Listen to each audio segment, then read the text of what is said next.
Mr. Speaker, Mr. Vice President, distinguished members of the Senate and the House, distinguished guests, ladies and gentlemen, back in June 1957, Nobusuke Kishi, my grandfather, standing right here as Prime Minister of Japan, began his address by saying, and I quote, "It is because of our strong belief in democratic principles and ideals that Japan associates herself with the free nations of the world."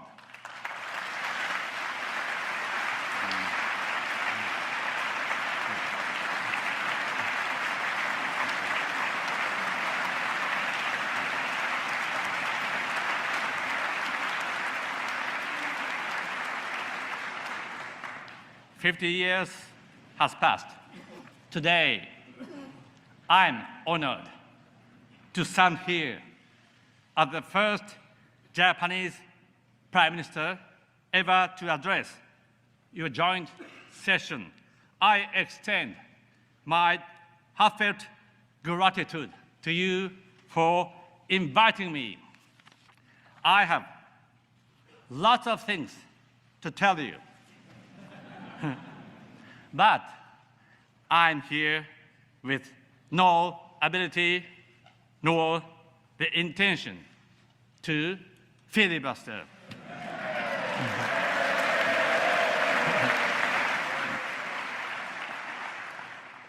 As I stand in front of you today, the names of your distinguished colleagues that Japan welcomed as your ambassador come back to me. The Honorable Mike Mansfield, Walter Mondale,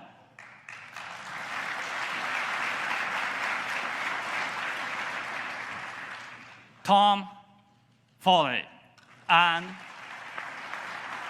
Howard Baker.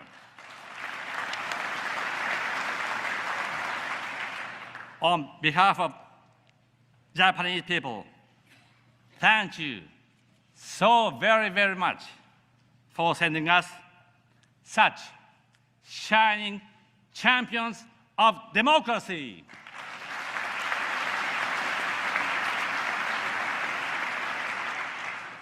Ambassador Karen Kennedy also embodies the tradition of American democracy. Thank you. Thank you for Ambassador Kennedy for all dynamic work you have done for all of us.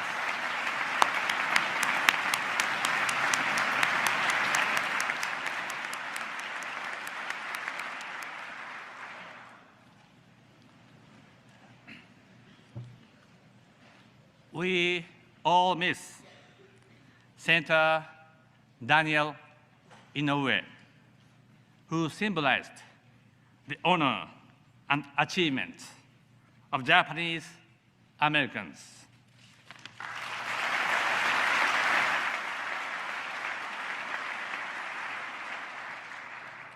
Ladies and gentlemen, my first encounter with America goes back to my days as a student when I spent a spell in California.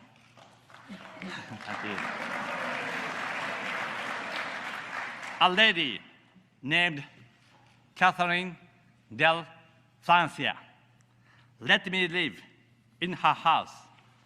She was a widow and always spoke of her late husband, saying, "You know, he was much more handsome than Gary Cooper." She meant it. She really did. In the gallery, you see my wife, Atiye is there.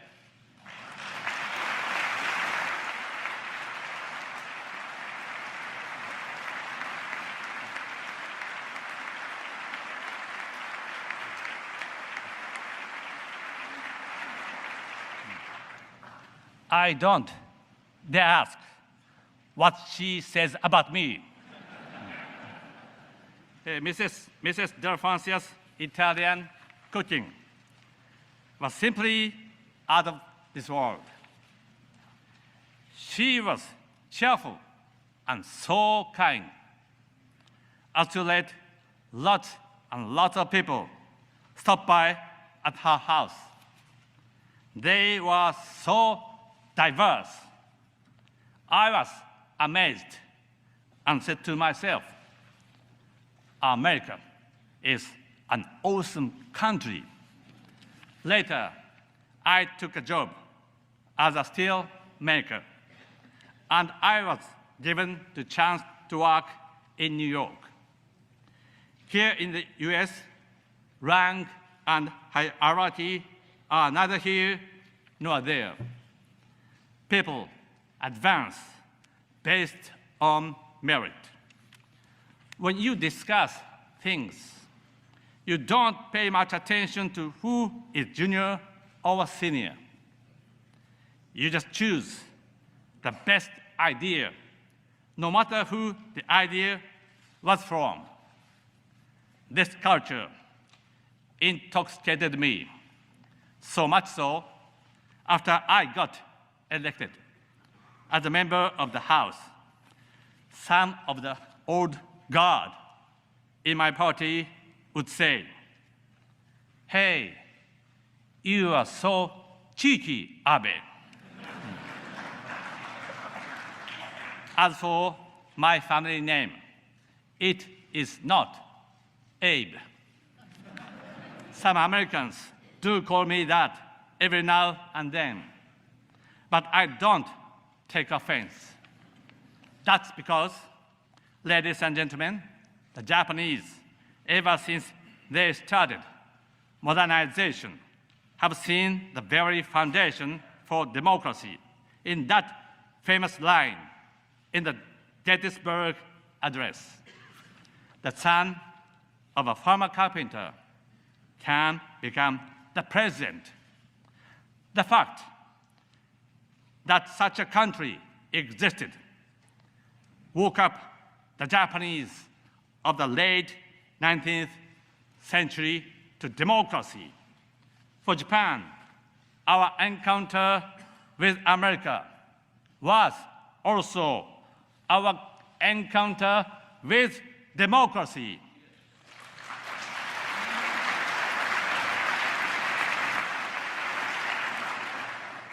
And that was more than 150 years ago, giving us a mature history together.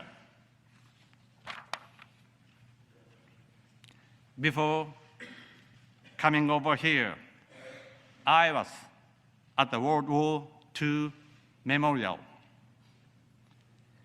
It was a place of peace and calm that struck me as a sanctuary. The air was filled with the sound of water breaking in the fountains. In one corner stands the Freedom Wall. More than 4,000 gold stars shine on the wall. I gasped with surprise to hear that each star represents the lives of 100 fallen soldiers. I believe those gold stars are a proud symbol of the sacrifices in defending freedom.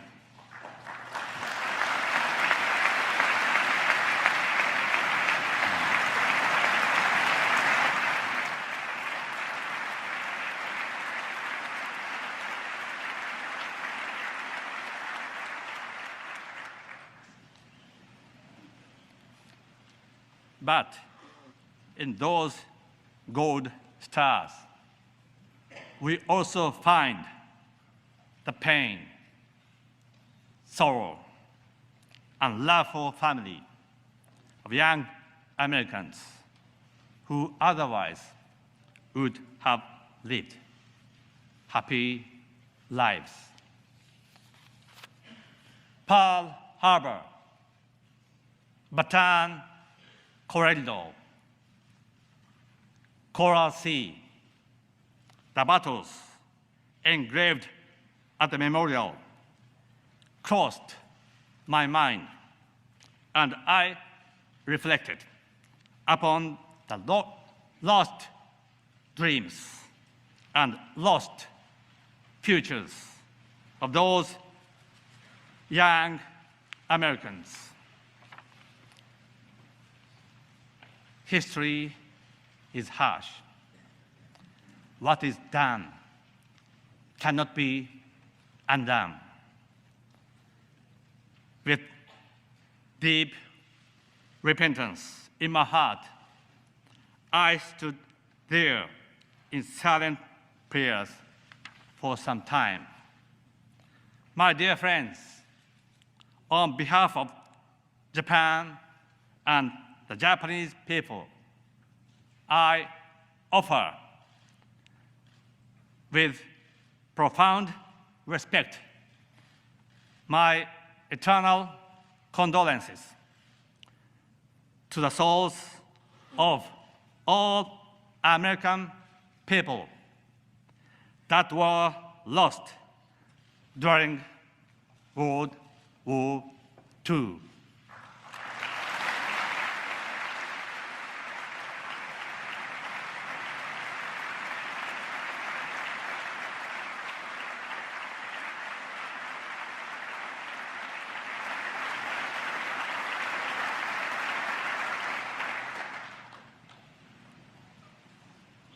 Ladies and gentlemen, in the gallery today is Lieutenant General Lawrence Snowden.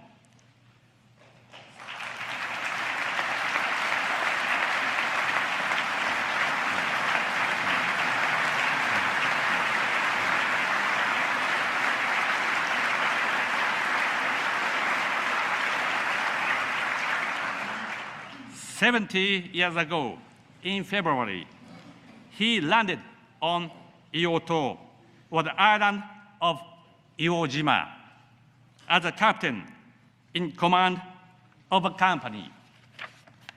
In recent years, General Snowden has often participated in the memorial services held jointly by Japan and the US on Ioto.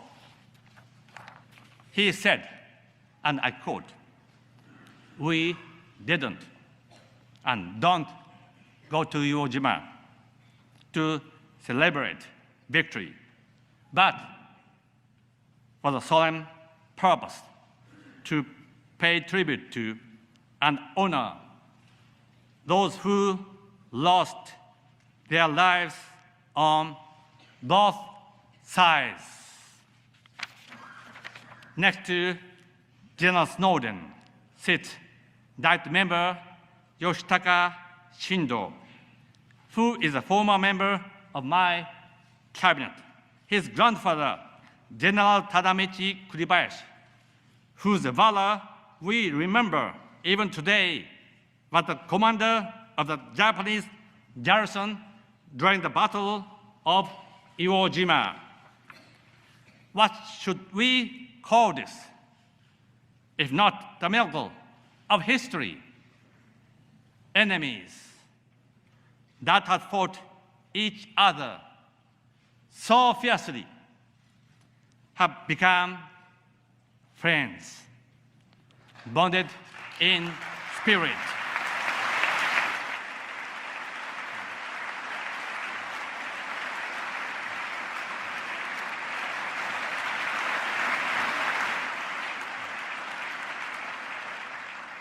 To General Snowden, I pay tribute to your efforts for reconciliation Thank you so very much.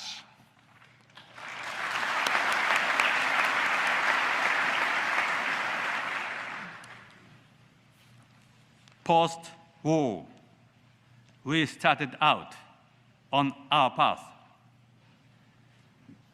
bearing in mind feelings of deep remorse over the war.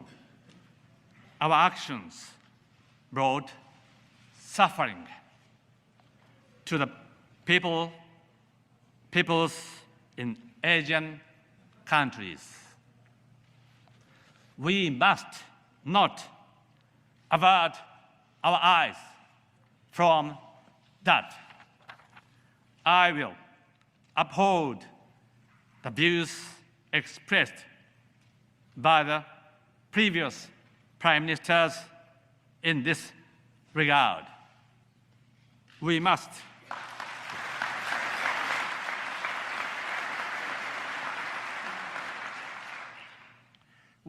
all the more contribute in every respect to the development of Asia. We must spare no effort in working for the peace and prosperity of the region, reminding ourselves of all that we have come all this way. I am proud of this path we have taken. 70 years ago, Japan had been reduced to ashes. Then came each and every month from the citizens of the United States gifts to Japan, like milk for our children, and warm sweaters, and even goods. Yes, from America, 2,036 goods came to Japan. And it was Japan that received the biggest benefit from the very beginning by the post-war economic system that the US has fostered by opening up its own market and calling for a liberal world economy. Later on, from the 1980s, we saw the rise of the Republic of Korea, Taiwan, the ASEAN countries, and before long, China as well. This time, Japan too devotedly poured in capital and technologies to support their growth. Meanwhile, in the US, Japan created more employment than any other foreign nation, but one coming second only to the UK. In this way, prosperity was fostered first by the US and second by Japan. And prosperity is nothing less than the seedbed for peace, involving countries in Asia Pacific whose backgrounds vary. The US and Japan must take the lead. We must take the lead to build a market, fair, dynamic, sustainable, and is also free from the arbitrary intentions of any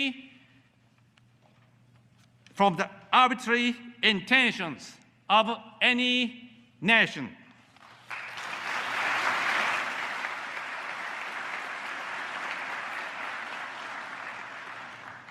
In the Pacific market, we cannot overlook sweatshops or burdens on the environment, nor can we simply allow free riders on intellectual property.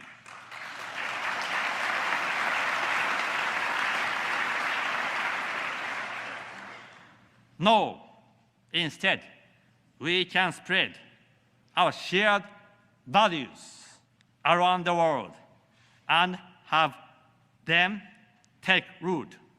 The rule of law, democracy, and freedom.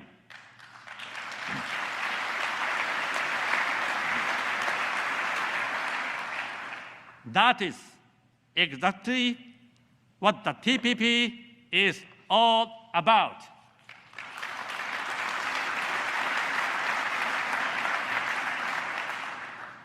Furthermore, the TPP goes far beyond just economic benefit. It is also about our security. Long-term, its strategic value is awesome. One should never forget that. The TPP covers an area that accounts for 40% of our economy and 1/3 of global trade.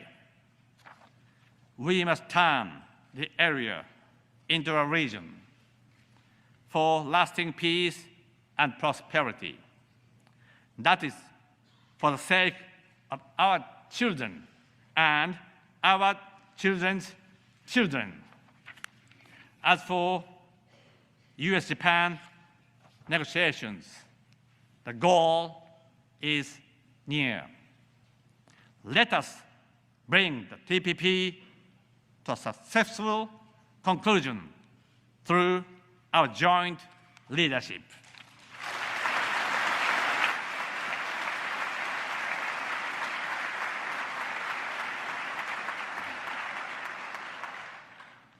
As a matter of fact, I have something I can tell you now. It was about 20 years ago. The GATT negotiations for agriculture were going on. I was much younger and like a ball of fire, and opposed to opening Japan's agricultural market. I even joined farmer representatives in a rally in front of the parliament. However, Japan's agriculture has gone into decline over these last 20 years. The average age of our farmers has gone up by 10 years. Now, and is now more than 66 years old. Japan's agriculture is at a crossroads. In order for it to survive, it has to change now.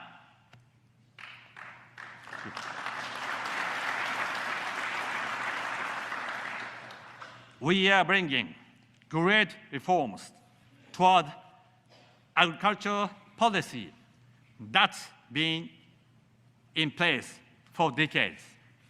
We are also bringing sweeping reform to our agricultural cooperatives that have not changed in 60 long years.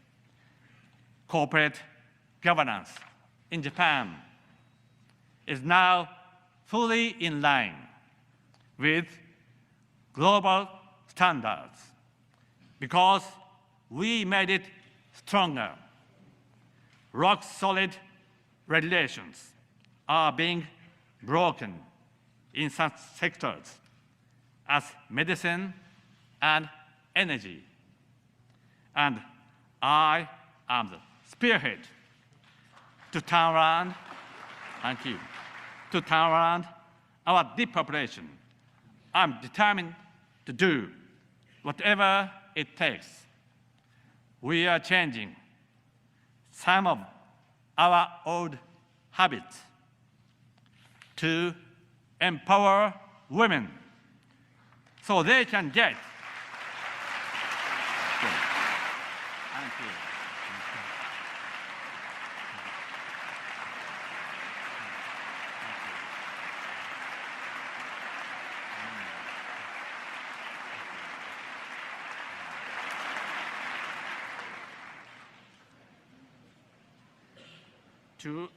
to empower women so they can get more actively engaged in all walks of life.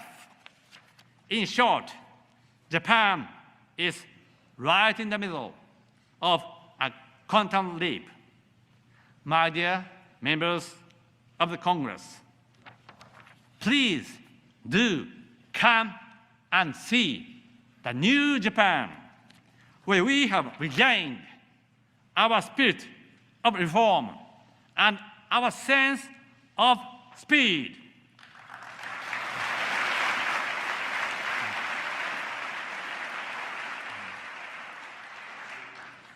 Japan will not run away from any reforms. We keep our eyes only on the road ahead and push forward with structural reform. That, Tina, there is no alternative, and there is no doubt about it whatsoever.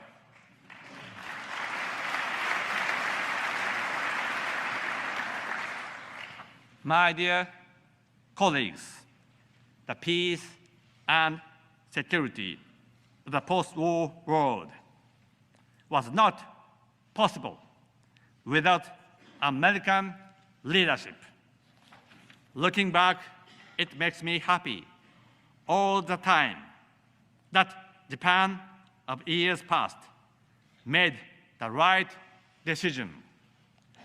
As I told you at the outset, citing my grandfather, that decision was to choose a path. That's the path for Japan to ally itself with the US and to go forward as a member of the Western world. In the end, together with the US and other like-minded democracies, we won the Cold War.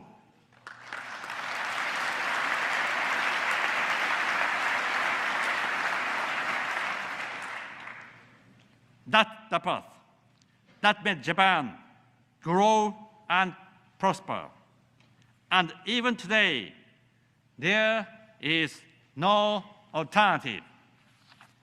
My dear colleagues, we support the rebalancing by the US in order to enhance the peace and security of the Asia-Pacific region.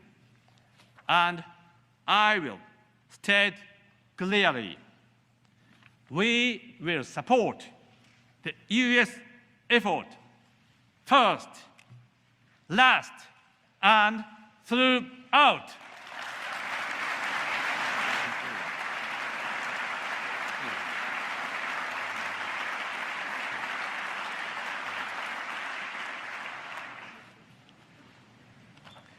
Japan has deepened its strategic relations with Australia and India.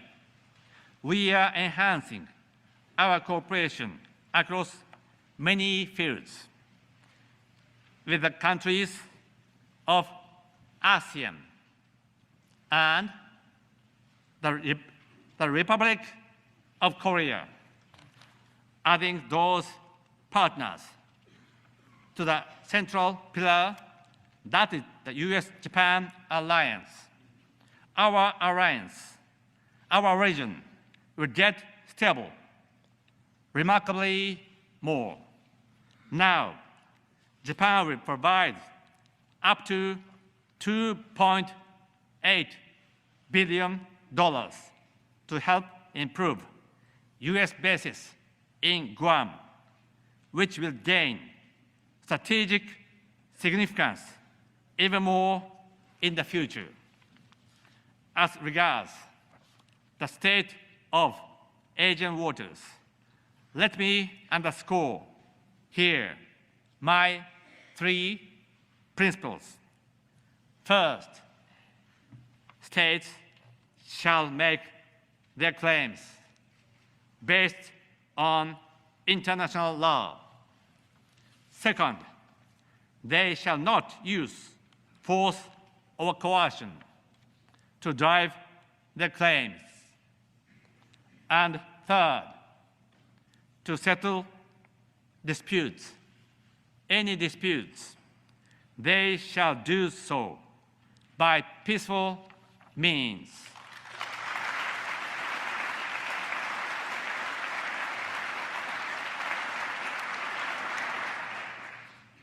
We must make the vast seas stretching from the Pacific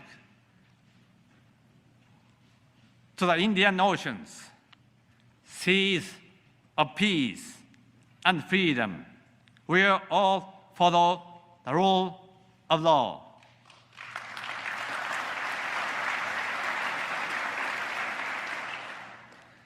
For that very reason, we must fortify the US-Japan alliance.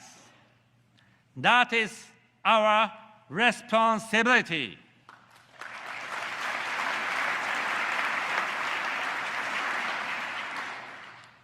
Now, let me tell you, in Japan, we are working hard to enhance the legislative foundations of our security. Once in place, Japan will be much more able to provide a seamless response for all levels of crisis. These enhanced legislative foundations should make the cooperation between the US military and Japan's self-defense forces ever stronger and the alliance still more solid, providing credible deterrence for the peace in the region. The reform is the first of its kind and a sweeping one in our post-war history. We will achieve this by this coming summer.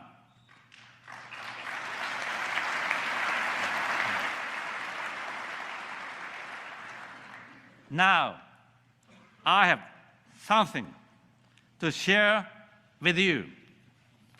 The day before yesterday, Secretaries Kerry and Carter met our Foreign Minister Kishida and Defense Minister Nakatani for consultations. As a result, we now have a new framework, a framework to better put together the forces of the US and Japan, a framework that is in line with the legislative attempts going on in Japan. That is what's necessary to build peace, more reliable peace in the region, and that is namely the new defense cooperation guidelines.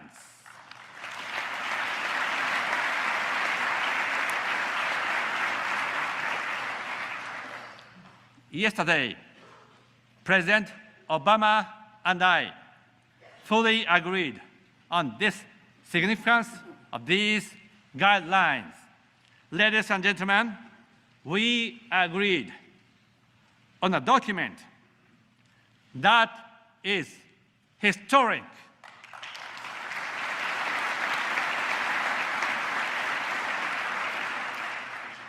In the early 1990s, in the Persian Gulf, Japan's self-defense forces swept away sea mines.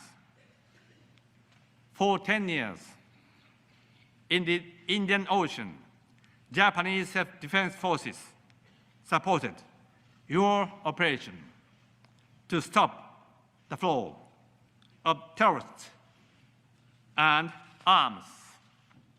Meanwhile, in Cambodia, the Golan Heights, Iraq, Haiti, and South Sudan, members of our self-defense forces provided humanitarian support and peacekeeping operations.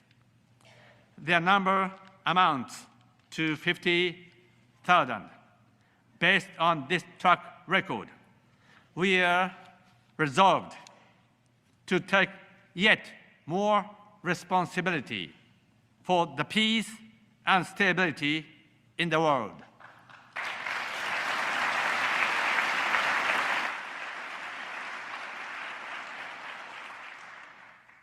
It is for that purpose we are determined to enact all necessary bills by this coming summer, and we will do exactly that.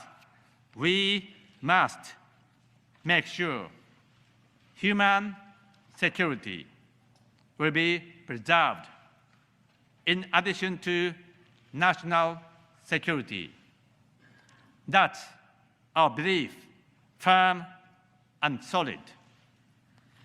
We must do our best so that every individual gets education, medical support, and an opportunity to rise to be self-reliant.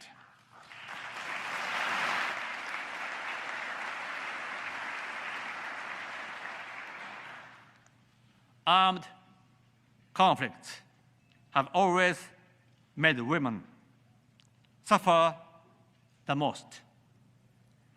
In our age, we must realize the kind of world where finally women are free from human rights abuses.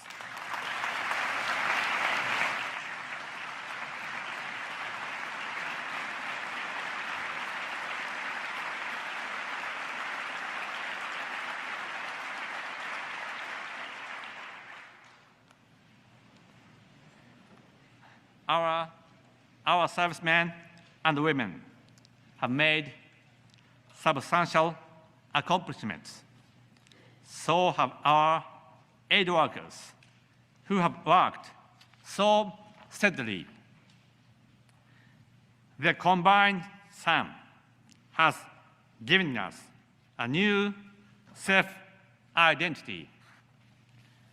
That's why we now hold up high a new banner that is proactive contribution to peace based on the principle of international cooperation. Let me repeat, proactive contribution to peace based on the principle of international cooperation should lead Japan along its road for the future.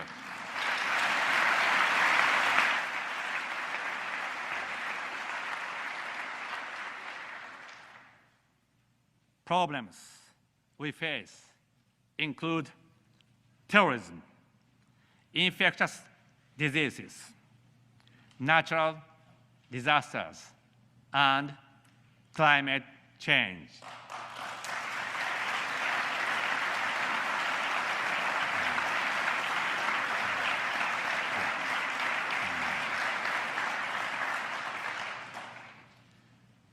The time has come for the US-Japan alliance to face up to and jointly tackle those challenges that are new. After all, our alliance has lasted more than a quarter of the entire history of the United States. It is an alliance that is sturdy, bound in trust and friendship, deep between us. No new concept should ever be necessary for the alliance that connects us, the biggest and the second biggest democratic powers in the free world, in working together.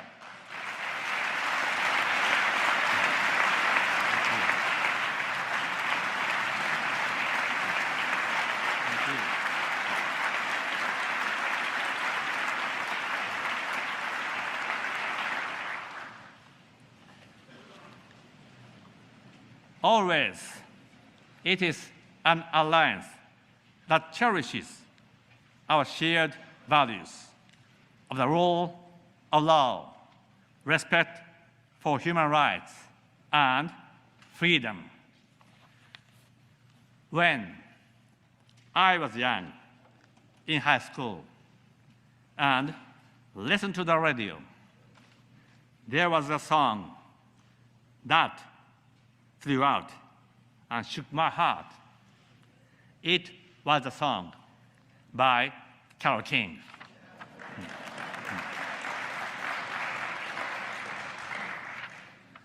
When you are down and troubled, close your eyes and think of me, and I'll be there to brighten up even your darkest night.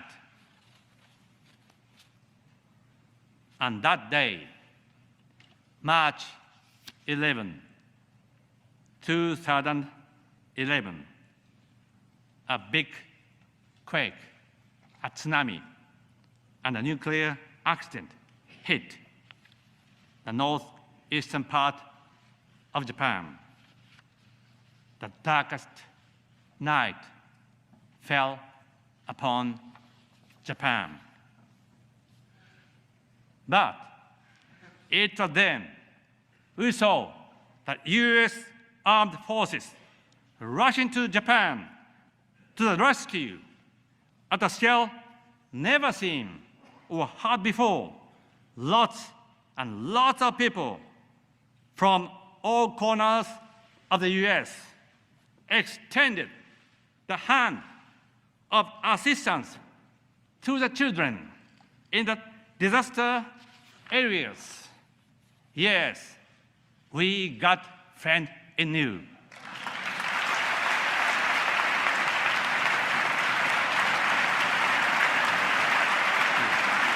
Thank you.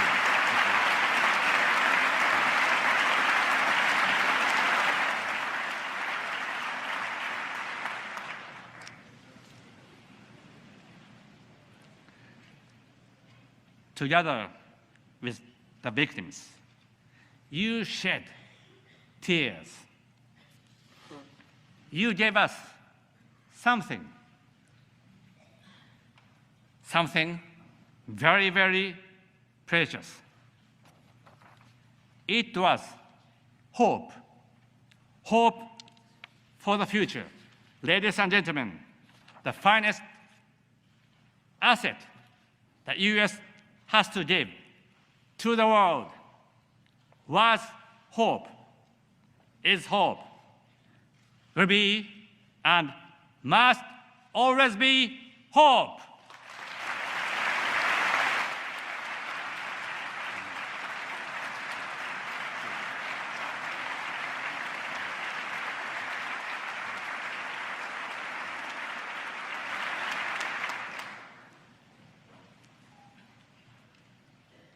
Distinguished representatives of the citizens of the United States, let us call the US-Japan alliance an alliance of hope. Let the two of us, America and Japan, join our hands together and do our best to make the world a better, a much better place to live, alliance of hope. Together, we can make difference. Thank you so much.